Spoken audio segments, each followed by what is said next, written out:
All right, we're now talking about section 3, the parasympathetic division on the autonomic nervous system for chapter 15 for A and P. And our learning objectives for this section are just two. It's a fairly brief section. Again, we're going to keep these videos all very short for chapters 15 and 16. You should be able to name the 4 cranial nerves associated with the parasympathetic division and describe their actions, and explain the actions of the pelvic splanchnic nerves. So with the parasympathetic division, and you should know this basic info here on this slide here for your exam. Final exam. The parasympathetic function is to maintain homeostasis at rest. The craniosacral anatomical origin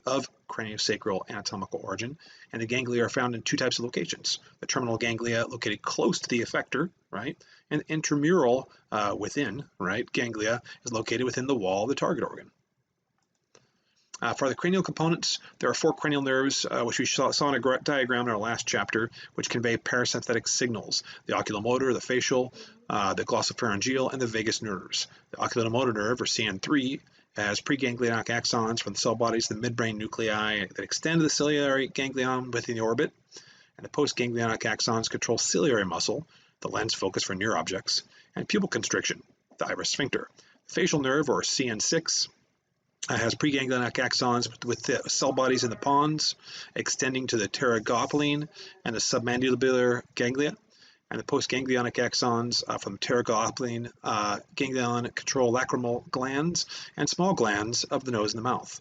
And the postganglionic axons for the submandibular glands control the submandibular and sublingual salivary glands. Now, the glossopharyngeal nerve, or CN9, has preganglionic axons from the cell bodies in the medulla, and they extend to the otic ganglion near the ear, and the postganglionic axons control the parotid salivary gland. The vagus nerve, or CN10, has preganglionic axons from the cell bodies in the medulla that project extensively to a variety of ganglia and thorax and the abdomen.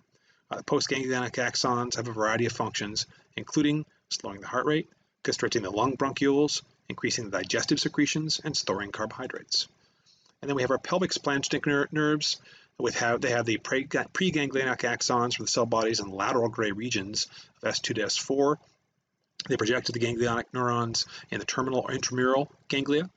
They contribute to superior and inferior hypogastric plexuses. And the postganglionic axons to the abdominal and the pelvic effectors include the smooth muscle contraction, increased secretions in urinary and digestive systems, and function for penile and clitoral erection. And as far as the overview of the parasympathetic pathways, this diagram with a few of these components will be on your exam.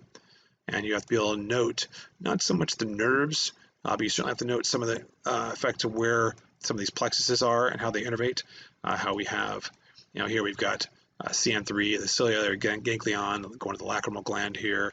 We've got CN7 going to pterygopoline ganglion and the submandibular ganglion, right? Here's the parotid salivary gland, submandibular salivary gland, and the sublingual salivary gland. You're just going to need to know this diagram well enough for the possibilities of what might show up. And actually, there was a little bit of nerve, now that I think about it, a little nerve focus point here too.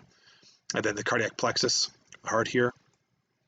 The pulmonary plexus, the esophageal plexus, abdominal aortic plexus, and of course that cardiac plexus is going to go here. We got the trachea there, and we got the lungs here for going to the pulmonary plexus, and the esophageal plexus here, going to come out here to the esophagus, right? You see another branch here coming as well, basically into the stomach here. And then we have our abdominal aortic plexus with quite a few branches reaching out here, going all the way up here to essentially to our gallbladder here, and going as well to the liver. And then we have it also branching here to we got our pancreas over here, our kidney and our ureter, our small intestine, descending colon, and a rectum. We have, of course, the testes and the ovary as well.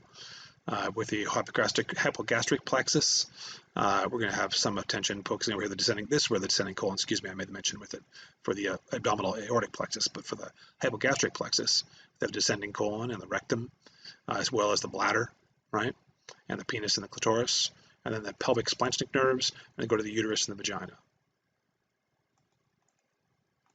And that's section 15.2. So what did you learn? Which 4 cranial nerves have a parasympathetic component?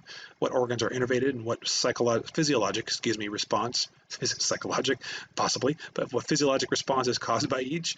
What organs are innervated by the pelvic and splanchnic nerves? And that's section 15.3. We'll be back shortly for our next fairly brief, well, longer section than the others anyway, for 15.4.